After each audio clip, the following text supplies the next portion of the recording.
Hola, hoy nos encontramos con Andrea Mejía, quien es cuentista, novelista y ensayista. Andrea estudió literatura en la Universidad de los Andes, donde fue profesora de ciencia política y de filosofía. Ella también se doctoró de filosofía en la Universidad Nacional de Colombia y ha sido también parte de la revista Arcadia y la revista Criterio como columnista. Hoy nos acompaña en la conversación Alejandro Valverde e Isabel Arengas, quien les habla. Gracias, Andrea, por asistir el día de hoy. Gracias a ustedes por el interés y por el tiempo. Gracias a ti, Isabela, Alejandro y Valentino, los que están detrás de cámaras, Catalina y Mateo. Muchas gracias. Bueno, después de esa introducción, creo que nos gustaría comenzar por una serie de preguntas un poco más personales, más relacionadas en cuanto a ti como autora. Una pregunta relativamente sencilla, pero que siento que a todos nos interesaría saber, es ¿cómo inicia tu interés por la literatura? Mi interés por la literatura yo creo que empieza eh, más o menos al mismo tiempo que empieza mi interés consciente por la vida. Es decir, yo creo que desde que abrimos los ojos estamos muy interesados en todo esto que está pasando a nuestro alrededor, tan extraño, pero cuando ese interés puede ser una palabra débil para lo que estoy tratando de decir, ese asombro por la existencia se hace consciente y se convierte en pregunta o se convierte como en un misterio que hay que desentrañar, inmediatamente ahí surge mi interés por la literatura desde muy pequeña, por la literatura como infantil o qué sé yo, las cosas que leía.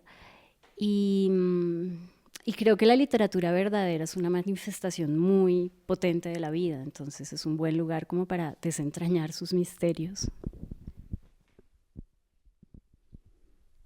No, es pues súper chévere como escuchar esas perspectivas e inicios de una escritora. Yo creo que muchas veces nos da curiosidad escuchar eso y también como que al leer todos estos libros también nos da como curiosidad saber qué medios te influencian, aparte como obviamente de la literatura, si te inspiras desde la música, desde el cine, desde otro tipo de artes, o también desde la literatura, si también te sientes influenciada por escritoras colombianas y cuáles serían, si sean contemporáneas o anteriores a ti.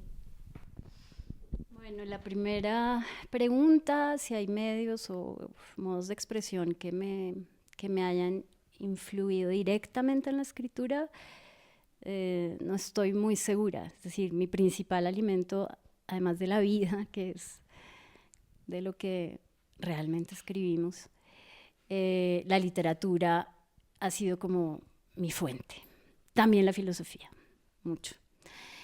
Y el cine sí, claro, indirectamente seguro que es también un medio de expresión que me ha interesado, ahora mucho menos, cada vez veo menos películas, aunque hay algunas películas o directores que me apasionan y me parece como fundamental haber pasado por ahí, por esa experiencia. Y el arte también. Hay una forma de expresión en particular que me interesa, que me sirvió muchísimo, que me trabajó mucho, sobre todo cuando escribí el libro de Quietud, que es el teatro no, el teatro japonés, que es ese teatro en el que los personajes se mueven de una manera insoportablemente lenta y cantan, mejor dicho, es completamente no natural, no naturalista y no realista, simbólico, pero, pero ese teatro y los tratados artísticos que escribió Seami, que fue como el que puso en el papel la poética del no, me impresionaron muchísimo. Digamos que esa es una lectura y una experiencia también que llevo adentro, estoy segura, y que sí, es de manera más directa, creo que esa en particular, el teatro no y los tratados de Seami fueron lo que me marcaron, pues. No, súper chévere. Quería como que volver otra vez a las escritoras colombianas. Sí. No hay ninguna. No hay ninguna que me influencie directamente. Hace poquito estuve escribiendo un prólogo para una antología de novela corta de escritoras colombianas muertas, excepto Elena Iriarte, que sigue viva. Y me interesó mucho la escritura de María Elena Uribe de Estrada. Me llamó la atención, me pareció extraña, auténtica. Y también la escritura de Elena Iriarte, en cierto grado. Pero no podría decir que me influenciaron o que me han marcado de manera muy directa. Bueno, sobre lo que estabas diciendo en cuanto a ese inicio en la literatura, como una exploración de, como no sé, una curiosidad innata ante las cosas que lleva como a expresarse por esos medios, queremos preguntarte, cambiando relativamente de tema, sobre la espiritualidad, pues en relación también a un nivel personal, ¿cómo sería esa relación en cuanto a la espiritualidad en la literatura y en la cotidianidad misma? Sí, o sea, lo hemos visto en tus novelas, en tus cuentos, en entrevistas, que hay una constante sobre lo que nosotros calificamos como espiritualidad en un sentido muy amplio. Entonces nos gustaría saber qué opinas al respecto, cómo te relacionas al nivel de la literatura y a nivel personal.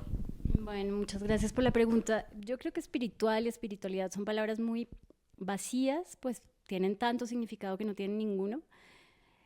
Pero para mí la espiritualidad o lo espiritual es un contacto con una verdad interior, una búsqueda de la existencia desnuda, sin adornos, sin engaños, qué es lo que somos en el fondo, como cuál es tu verdadero rostro, pregunta el budismo zen.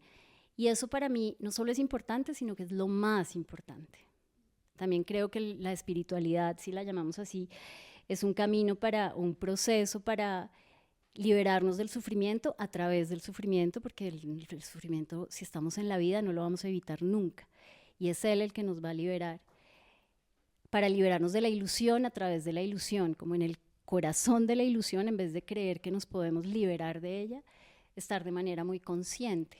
La espiritualidad es una forma de despertar de la conciencia, así se ha definido como en muchas tradiciones. Y en ese sentido he experimentado muchas cosas, muchos caminos. Creo que también es un camino peligroso porque muy fácil puedes quedar atrapado o atrapada en una práctica o en una doctrina y entonces creer que sabes algo, un misterio que los demás no conocen y que entonces eres como superior y empiezas a predicar y Y eso me parece que es un engaño mucho más grande que de verdad saber que no sabemos nada, que es realmente la sabiduría. Entonces, a pesar de ese peligro, me parece que vale la pena correr el riesgo y creo que el arte es un camino espiritual. Creo que la escritura, como la entiendo yo al menos, es un camino espiritual que de hecho no existe porque no hay un camino, no hay ningún punto al que debemos llegar, solo debemos estar aquí, volver aquí. Estamos muy lejos de estar donde estamos realmente. Y ese es el camino.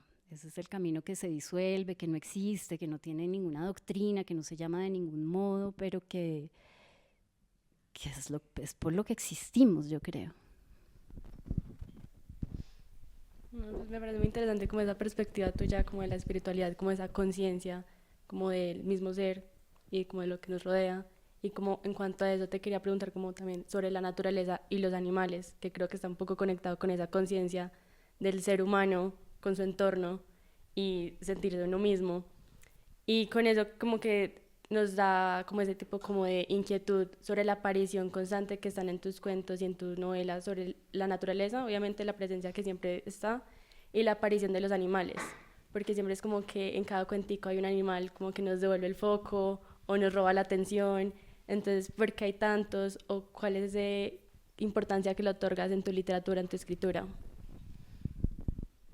Pues para mí son presencias protectoras y benéficas, son espíritus. Yo tengo una perrita, Selva se llama, y estoy convencida de que ella es un espíritu, es decir, esa comunicación que ella tiene directa con la vida y conmigo y con lo que la rodea, creo que da cuenta de una inteligencia que hemos olvidado, que tenemos olvidada. Por eso, porque es inmediata, porque no pasa por la peor de las cosas buenas, como dice Hölderlin, que es el lenguaje, que es muy engañoso. Por el lenguaje aprendemos a mentir, también aprendemos a buscar la verdad, es decir, es un engaño muy bello. Pero los animales no tienen ese recurso y entonces están de una manera como transparente en la vida. Y quizás por eso, sin yo proponérmelo, no es que yo dijera, bueno, entonces ahora, ¿cuál es el animal que va a aparecer en este cuento? Para nada, pero siempre daba la vuelta y ahí estaban. Y siento que cuando hay, por ejemplo, en Ganso, ahora me estoy acordando de Ganso, no me acuerdo cómo se llama el cuento, pero hay una niña que tiene una relación muy extraña con un chico medio perverso, también muy raro. Y esa relación la tiene ella dominada, sujeta, para bien o para mal. Y en un momento aparece un ganso que no tiene por qué estar ahí, porque creo que es como un conjunto residencial, es un escenario más bien urbano, y ese ganso misteriosísimo ahí, de alguna forma libera a la niña. Ella retoma un poder que había perdido por esa sujeción y que el chico no recibe esa presencia porque él está aterrorizado. Ella en cambio se entrega. No es que esto todo haya sido consciente, así lo estoy viendo ahora, no es que yo haya dicho, ay, el ganso es la representación de la liberación de una relación de sujeción, no, para nada. Pero siempre que aparece un animal, siento que aparece para salvar algo que está siendo difícil, duro para los personajes o para uno de los personajes. Y esos son los animales en mi vida. Yo salgo a caminar por las mañanas en un bosque con Selva, mi perrita, muy pendiente de un palo, ella súper concentrada, y de repente se me cruza una lechuza. Es como una aparición. Y me parece que los animales son un misterio inagotable, justamente porque no pueden hablar. Bueno, yéndonos como por ese ladito, me dio mucha inquietud eso como que decías de que no lo planeas, como que no planeas qué animal va a aparecer en cada cuento y como que quería ir un poquito como más hacia un lado como sobre esa planeación de tu escritura, porque en Quietud más que todo hay como muchos detallitos, no sé si son del todo conscientes o no, en que se encuentran en los cuentos, entonces digamos, hay siempre una presencia como de abejas, desde Jack hasta los últimos cuentos, o de los hongos rojos, de las acacias, del acerrín. Sí, es consciente esa escritura de querer conectar las historias, de querer conectar como si fuera como un tipo de hilo conductor, o solamente te fluye en la escritura. O también, digamos, entre la peña y no me acuerdo cuál es el nombre anterior, que son como que si fueran la misma vereda. ¿Es totalmente consciente o solamente te llega en el momento de la escritura? Yo creo que hay dos cosas. Primero, las cosas para mí. Esto no tiene por qué valer para una forma de escribir que sea la correcta de ninguna manera, pero como a mí me pasa es que las cosas llegan y las mejores cosas en las que debo confiar, a las que debo hacer caso, no llegan de manera consciente. Si yo me siento a planear un relato, ese relato seguramente no va a salir bien. A mí no me sale bien. Si ya conozco una novela, todo lo que va a pasar, quién es quién, qué pasa y dónde, esa novela simplemente ni siquiera la puedo escribir, porque escribir justamente es una revelación. Entonces todo va apareciendo. No sé bien de dónde viene, pero muchas veces viene de fuentes no controladas por la conciencia como racional y esa que planifica. Entonces, lo más importante surge de manera inconsciente, digamos, o subconsciente. Pero ahora, cuando algo aparece, como es como un guiño, entonces tengo que poner mucha atención consciente y trabajarlo. Y creo que hay una parte de trabajo muy controlado hasta cierto punto, de dar forma, porque la literatura, la ley de la literatura un poco pues es la forma. Su materia es la emoción y es la vida, pero a eso hay que darle una forma. Y dar una forma implica un cierto dominio, una cierta distancia, entonces eso sí es consciente. En Quietud en particular, los cuentos que se unen, claro, me di cuenta que había unidad porque el lugar es el mismo, es una vereda dominada por una peña hermosísima, que estoy segura que es una peña sagrada porque es una peña que yo he visto porque vivo por ahí. y me di cuenta que los relatos, algunos, no todos, se podían conectar. Y que eso le da unidad al libro y que le ha dado como una cierta fuerza formal, que me gusta mucho. Pero otra cosa son las obsesiones, que aparecen sin que yo pueda ni siquiera darme cuenta cuando ya estoy escribiendo y cuando estoy releyendo. Muchas veces cosas que se reiteran entre formas, motivos, por ejemplo, eso, la presencia de los animales y entonces ciertos animales, las abejas, yo no lo había pensado hasta que tú me lo hiciste ver.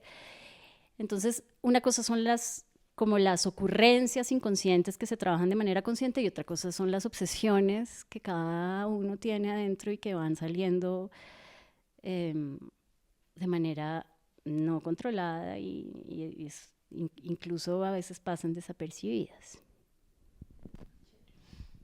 Yo quería preguntar entonces en relación a la autoficción y la autobiografía, siendo que pueden caber las preguntas ahora mismo, ya que estamos hablando sobre el proceso o la técnica de escritura o la ausencia de técnica de escritura.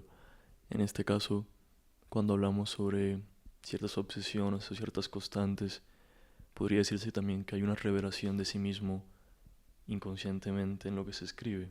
Entonces, no sé, querría saber cómo sería la relación entre las experiencias y la escritura, si consideras que si hay una tendencia autobiográfica en lo que escribes o de qué forma tus experiencias se cuelan en tu escritura. Bueno, súper. Es una muy buena pregunta porque toca un punto muy importante y es la escritura como conocimiento de sí mismo.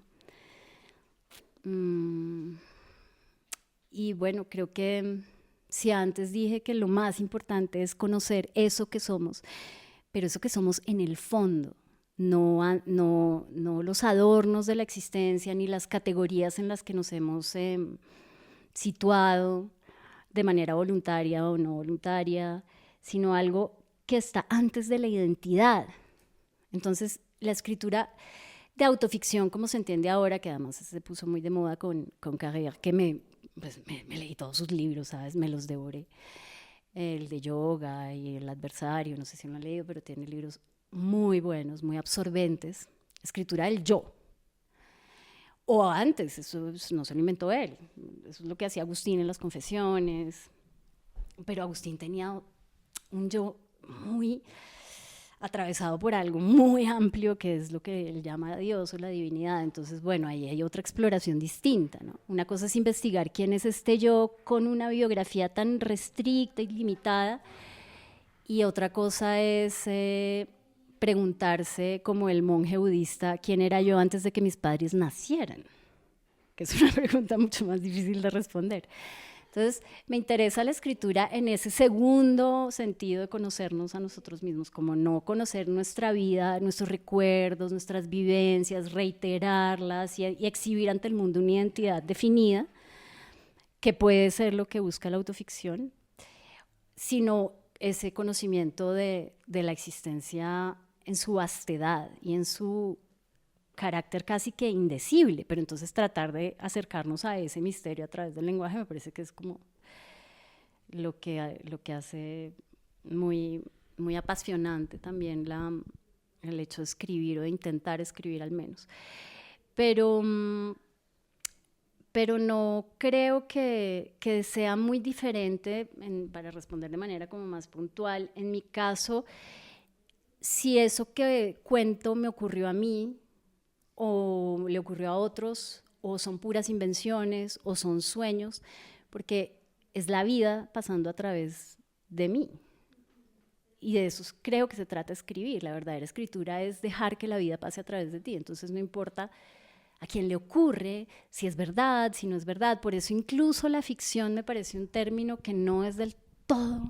Es decir, yo nunca me siento cómoda con el término ficción para referirme a la literatura, que me parece una de las formas de ocurrencia de la verdad y del engaño, pero es que el engaño es la forma de la verdad y la verdad también tiene como esa forma de presentarse engañosa a través de la ilusión, y es un engaño también pues como el del lenguaje, muy bello.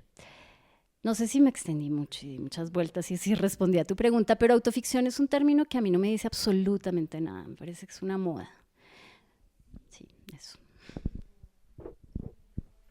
No, pues súper chévere esa perspectiva también de la autoficción, pero también como que por el mismo lado, la otra vez que nos conocimos en la entrevista de Matorral, me quedó sonando mucho sobre una pregunta que te dices lo mismo, sobre la escritura de uno mismo, cómo se pueden colar las experiencias propias, el escritor en la escritura, que a veces se puede como fusionar.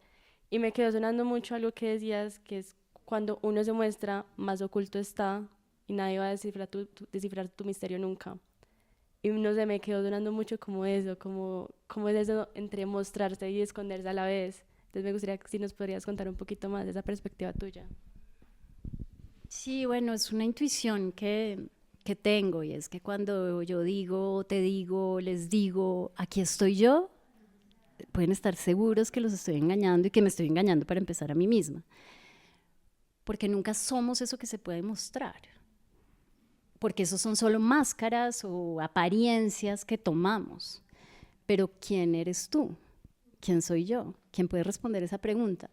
Entonces, cada manera de aparecer ante los demás y decir, esto soy yo, es una manera de desaparecer.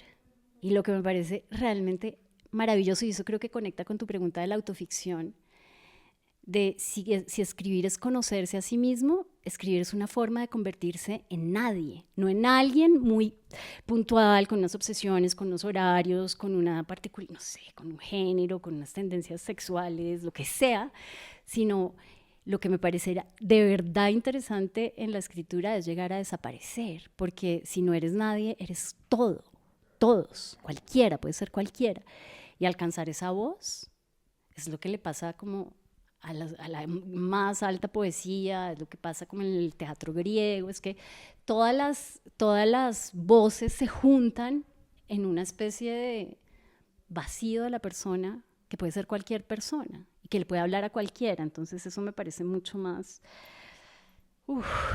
impresionante cuando intento escribir así y cuando leo esas cosas.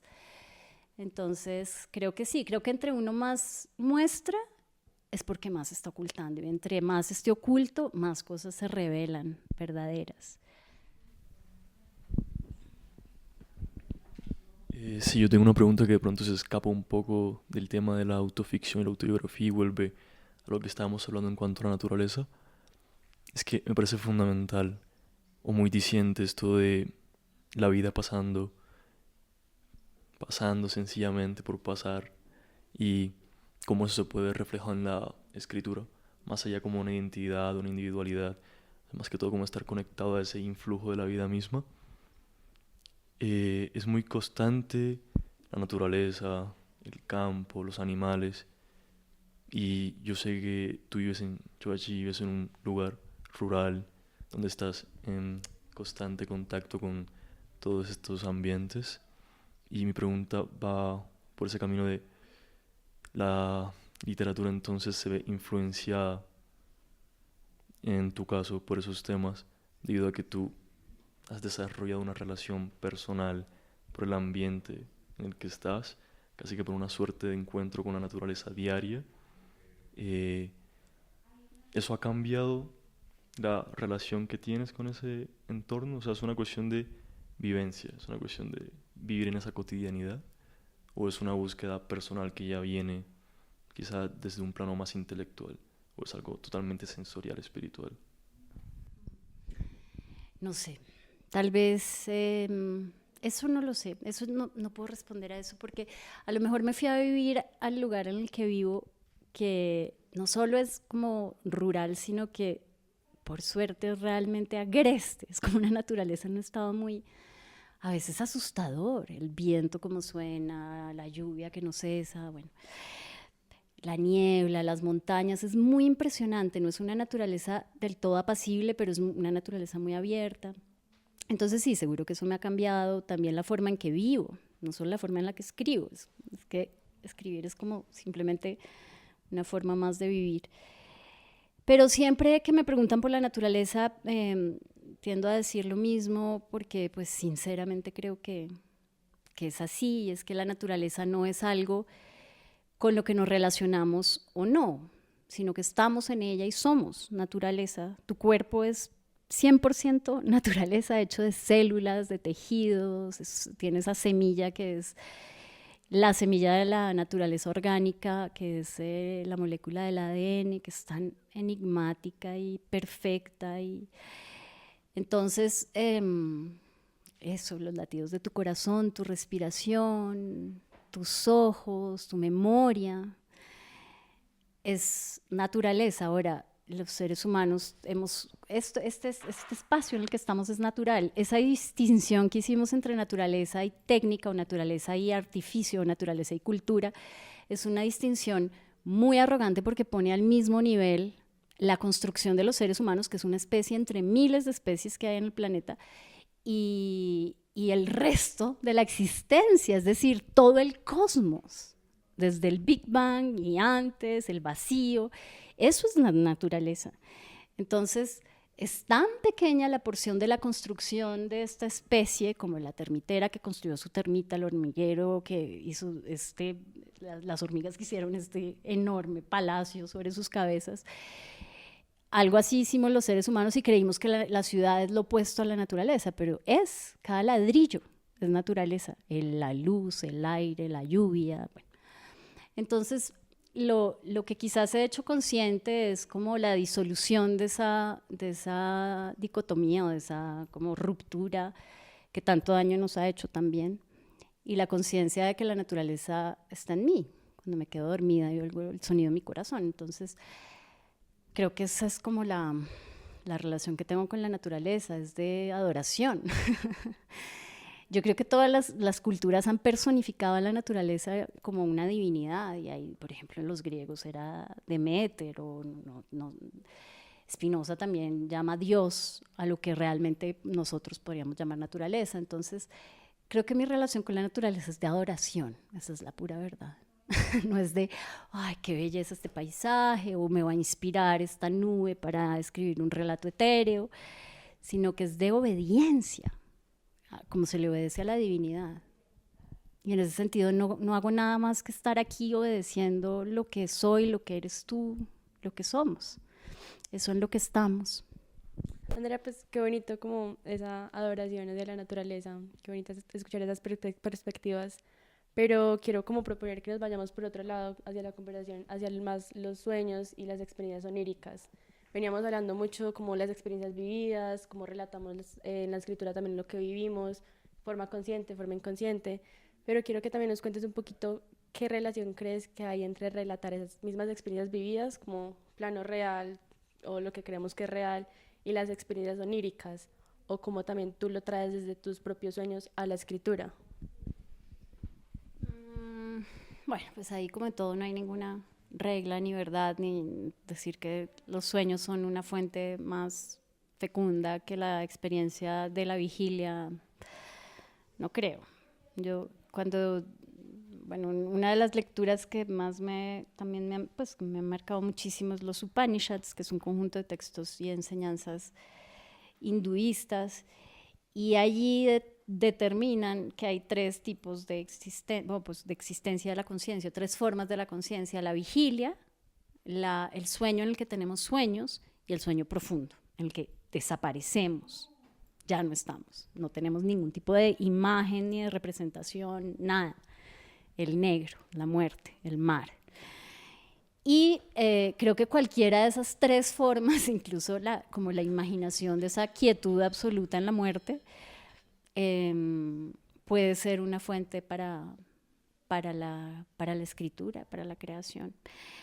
A mí en particular los sueños me han resultado como regalos siempre, y sobre todo en el libro de Quietud, pero están allí en la naturaleza seguía propagándose en la oscuridad. Hay un cuento que es de un pájaro negro, no me acuerdo cómo se llama. Allá hay un sueño, yo siento que ese sueño es el corazón del relato y quizás de todo el volumen, no sé.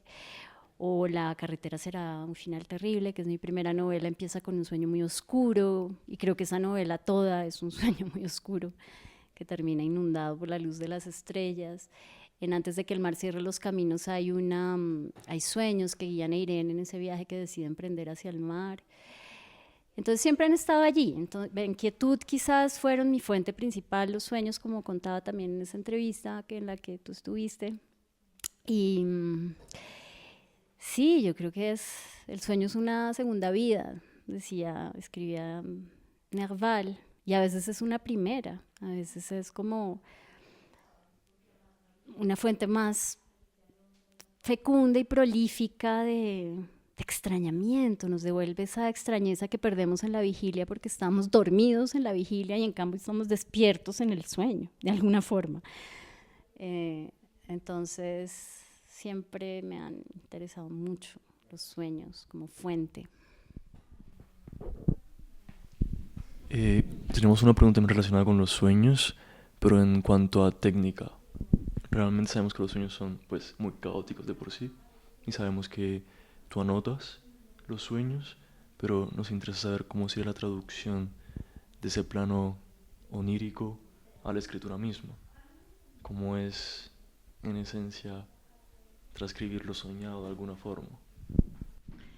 Creo que es es el mismo reto que cuando escribimos y tratamos de transcribir una experiencia consciente, pues, o despiertos, porque cuando estamos despiertos creemos que todo esto es muy normal, pero realmente todo esto es muy extraño, este momento es extraño. Y lograr traducir o transcribir, como dijiste tú muy bien, esa extrañeza me parece que es fundamental, que al escribir no naturalicemos o banalicemos la experiencia, sino que tengamos ese espacio de extrañamiento. Entonces, creo que los sueños son un ejercicio perfecto para hacer eso, porque si tú logras traducir la extrañeza a un sueño, no se pierde, sino que se acentúa, entonces es un muy buen ejercicio de escritura. Yo a veces hago trampa cuando transcribo mis sueños para convertirlos en pequeñas piezas que sé que son más literarias. Claro, como tengo esa maña de ser o de creer que soy escritora, le hago trampa a mis sueños, pero a veces soy muy fiel también porque quiero ver qué es lo que hay detrás de ellos, pero pienso que es un ejercicio magnífico, magnífico. Las escrituras que más me interesan son escrituras que se parecen al sueño, como Kawabata, como Kafka. No sé si ustedes leyeron a Carson McCullers Corazón es un cazador, no, esa también, pero esa es su novela larga, Destellos en un ojo dorado. Esa novela es rarísima, toda la atmósfera es como un sueño. Alguna vez dije que la literatura era un sueño compartido. Es un sueño que podemos compartir y que podemos leer todos, pero los sueños son también como libros que despertamos al leer y a veces nos perdemos en sus líneas. Eso lo dice Post de una manera muy bella en una frase, como el ser humano que duerme es un ser que tiene como en su esfera el orden de los días, de los mundos. Bueno, no me acuerdo cómo dice, pero sí, creo que es muy, muy misterioso el mundo de los sueños. Yo tengo otra pregunta relacionada también con eso. ¿Consideras entonces que los sueños, e hilándolo un poco con lo de autobiografía, de la experiencia vivida, es de cierta forma una revelación también para ti? O sea, como transcribes, puede que estés como desconociendo realmente en el momento sobre qué va el sueño y luego se produce cierta revelación o introspección en lo que el cuento podría decir, o todo siempre se mueve en un plano estético sin buscarle trasfondo a lo soñado. Sí, nunca interpreto mis sueños, es decir, una vez lo hice, con un solo sueño que me pareció pero tan raro, que dije, esto tiene que querer decir algo, algo me está pasando por dentro, pero normalmente nunca los interpreto porque me parece que son muy bellos como expresiones de unas imágenes que no tienen más sentido detrás de ellas, sino que en su pura aparición son ya suficientemente enigmáticas, y me parece que toda la interpretación de los sueños es como una falta de respeto hacia ellos. Interpretación en un sentido muy utilitario, como, entonces lo que te está pasando, y traerlo a un plano cotidiano, y cuando realmente pertenecen a otro mundo, son otras voces, es el inframundo hablándonos y nosotros ahí diciendo, ¿qué me estará pasando en la vida? Como, ¿entienden? Entonces, me encanta cuando entre más lejanos siento que son mis sueños, más distantes de mi vida cotidiana, de las personas que conozco, más me interesan. Hay muchos sueños que sueño con personas conocidas, que desecho cuando me estoy despertando, y me concentro en los sueños que me parecen como misteriosos. A veces me equivoco porque en los sueños aparentemente banales hay enigmas en objetos o en repeticiones, y eso me doy cuenta cuando lo escribo. Entonces, al escribir un sueño que parece banal, me doy cuenta que es un sueño, en realidad es un regalo. Es un don de Perséfone, que es la diosa de los sueños, porque es la diosa del inframundo. Entonces, sí, me parece que hay algo inagotable en ellos, que es, como decía también ese día, nuestra mente amplia y nuestra mente antigua, y una mente mucho más sabia y más inaprensible que nuestra mente individual, la que habla cuando soñamos. Pues Es que sí, ese mundo de los sueños es completamente, a mí me parece muy loco como estamos casi que existiendo en dos realidades. Y también me parece que tus personajes de, nuevo, de quietud también viven como que mucho en ese mundo, como que también te quería preguntar de nuevo, porque si es como por tema de nuevo de obsesión, de que siempre cada uno de tus personajes en cada uno de los cuentos están o soñando, mencionan sueños, o están en un estado de somnolencia, si también es porque están en una comunicación entre sus dos realidades, sus dos yo, o si es de nuevo algo completamente inconsciente en tu escritura. Sí, yo creo que justo ahí estaba, como te digo, bajo la influencia de los Upanishads y estos tres estados de la conciencia, que es la vigilia, el sueño con sueños y el sueño profundo. Y también lo que pasa cuando nos estamos quedando dormidos o cuando nos estamos despertando, que es como ese tránsito y esa comunicación entre la conciencia y la inconsciencia. Eh, y a lo mejor inconscientemente estaba explorando esos distintos estados, porque hay un personaje que es sonámbulo, el de la peña. Entonces, ese estado tan extraño que es estar como despierto estando dormido.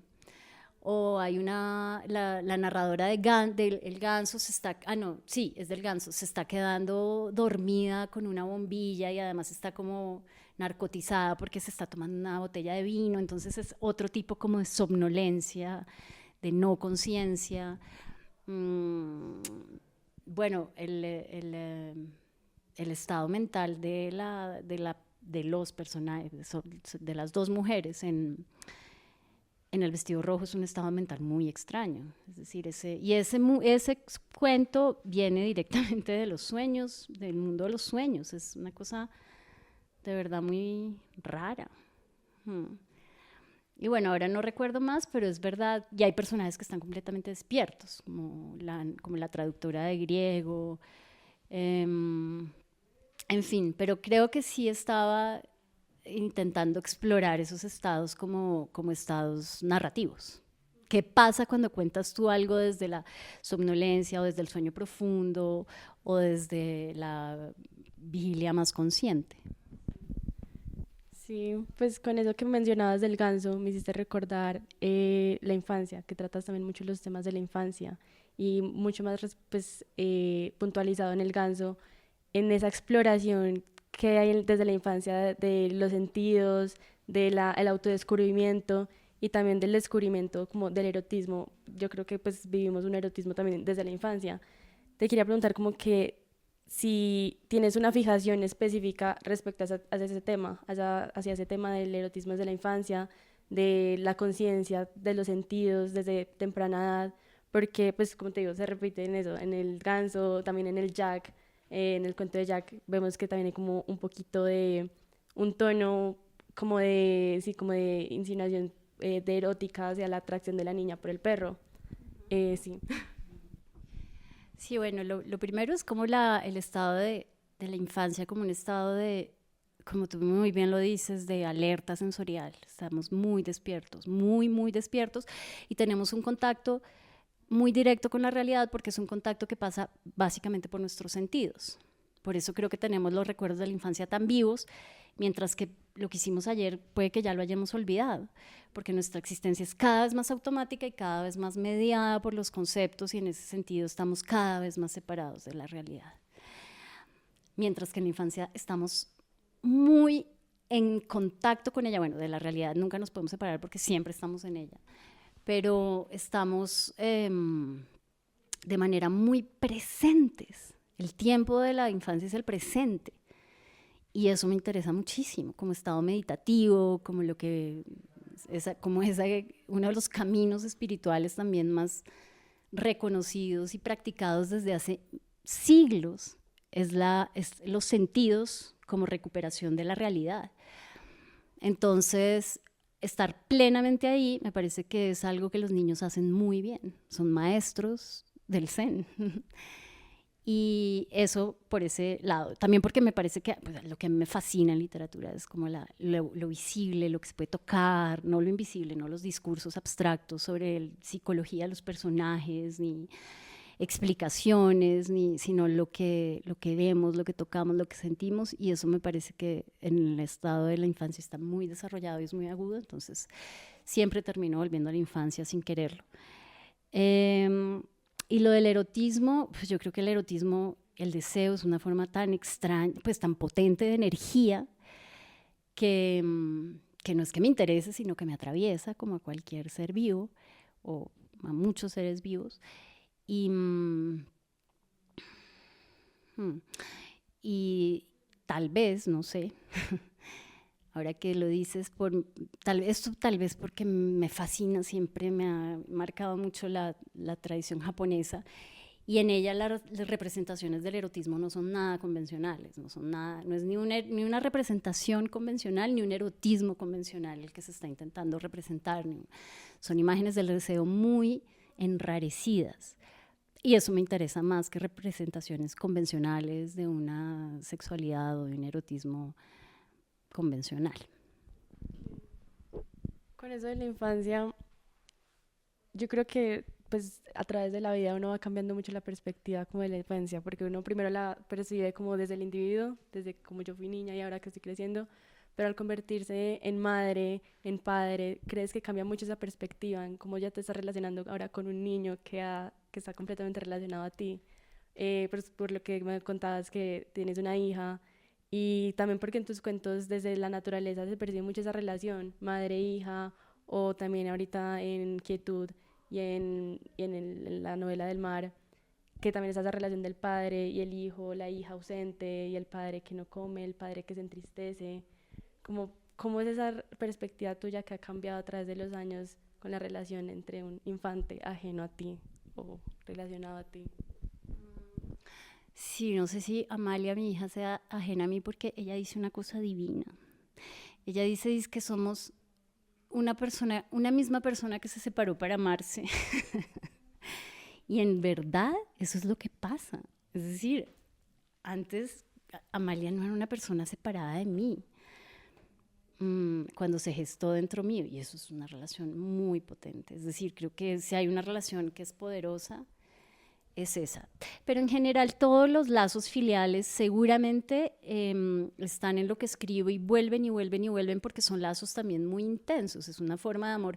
Nosotros le ponemos mucha atención al amor erótico y al amor romántico, ese nos parece como el amor. Y resulta que los lazos filiales tienen una forma tan débilmente intensa, porque una relación podemos no pensar en ella durante años, nuestra relación con la madre, con el padre, con las hermanas, que están allí de alguna manera como base, pero son formas de amar muy, muy intensas y también que traen mucho dolor, son tan grandes que no caben en nuestro cuerpo.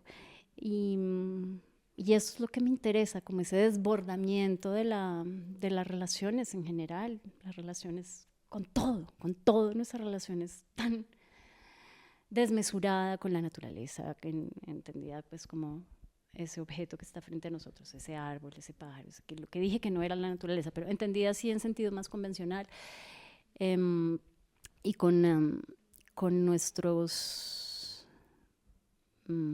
parientes y con nuestros amantes y con nuestros, no sé, muertos también. Me parece que cualquier forma de relación es una relación en la que pues nos estamos como arrojando a ella. Eso. Yo quería hacerte una pregunta, Andrea, quizá ya cambiando un poco de tema.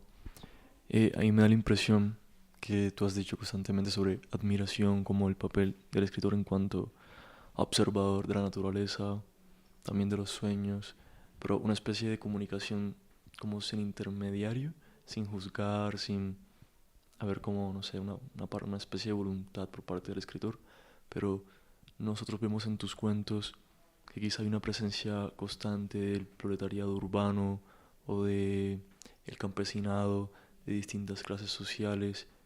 Entonces, en ese discurso de observar, de admirar, ¿qué agencia tiene el escritor? ¿Cuál es el papel del escritor en esas ocasiones? O si hay algún tipo de responsabilidad del escritor en medio del observado. A ver, voy a empezar por el final. Yo creo, también estoy hablando solo por mí, no estoy diciendo que eso es como nada, solo puedo hablar por mí misma. Como escritora no tengo ninguna responsabilidad. Creo que eso es lo que me hace libre al escribir.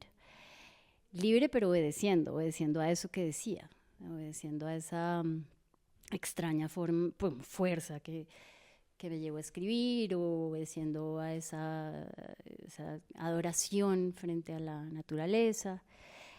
Entonces, obedezco, digamos, si eso se entiende por responsabilidad, como responder al asombro por estar aquí, de eso respondo, intento responder cuando escribo, pero no tengo ninguna responsabilidad en sentido ideológico, ni ninguna responsabilidad como al espíritu de los tiempos. Creo que entre más logremos liberarnos de eso, con más compasión y con el corazón más abierto, podemos relacionarnos con lo que nos rodea. Y si lo que nos rodea es la pobreza o el sufrimiento humano o la injusticia, entonces podemos acercarnos de manera mucho más directa y auténtica, menos mediada por ideologías y por discursos que realmente no son nuestros, sino que es lo que nos están dictando, lo que creemos que es correcto, y con eso tenemos como una buena conciencia. Entonces evito siempre esa tiranía como de la responsabilidad en ese sentido. Los campesinos, pues sí, estoy rodeada de campesinos, gracias a Dios. Es como, es la gente con la que hablo, me alegra el día cada vez que me encuentro con algún vecino y charlamos, o que hay un intercambio ahí muy, muy auténtico, me parece. Gente muy bella. En la vereda en particular en la que vivo, pues, es como gente muy, muy bella. Y como personajes literarios son maravillosos. Es decir, tú solo tienes que mirarlos y ahí aparece un personaje, es una belleza, sí. Listo. Pues ya para que demos finalidad a la conversación, me parece muy importante lo que estabas diciendo y muy bonito también como esa perspectiva de nuevo sobre lo que nos rodea todo el tiempo, lo que nos rodea, sí, como vivencias y las personas que también están cerquita a nosotros y cómo también las podemos ver desde una forma más profunda. Pero de nuevo, ya para que finalicemos, me gustaría como que terminemos con una pregunta ya como para aterrizarnos un poquito más como contigo, que lo que tú estás haciendo ahora, estás trabajando en proyectos distintos de escritura, sí, ¿qué te estás dedicando o qué estás leyendo ahorita? Pues acabo de terminar una novela que se llama La sed se va con el río, que espero que se publique el próximo año, la va a publicar Random House. Y siento que, bueno, llevo 5 libros publicados en poco tiempo. Sí. Creo que debo hacer una pausa para volverme a llenar, porque si no, pues creo que no se trata de hacer una carrera ni de escribir un libro tras otro. Eso me parece tan maquinal, y creo que la escritura es de verdad una entrega a la vida. Entonces estoy como descansando de escribir. No es que escribir canse, y estoy tranquila por primera vez en muchos años sin escribir. Pero son meses, ¿no? No quiero decirte que esto vaya a durar mucho, no sé cuánto resista descansando de la escritura. Y estoy leyendo un libro magnífico que les recomiendo, que se llama Realidad, que es un comentario de 500 páginas al poema de Parménides, poemas sobre el ser, y a los fragmentos de Empédocles. Es fascinante. Se llama Peter Kingsley, el autor. Está chiflado, no es de este tiempo, entonces inmediatamente conecté con él. Y es realmente es como un ofrecimiento a lo que está en estos autores, en Parménides y Empédocles, o lo que él puso allí. Yo creo que él ahí está poniendo en juego como lo que para él es vital, que es existir como un acto sagrado o algo así. Y eso me interesa muchísimo. Entonces, pues a pesar de que son 600 páginas, ni siquiera 500, se lo recomiendo mucho. Muchas gracias, Andrea. Con todo gusto, gracias a ustedes. Lo voy a tener en cuenta. No, muchas gracias por haber asistido, por conversar con nosotros. Con todo gusto. Sí.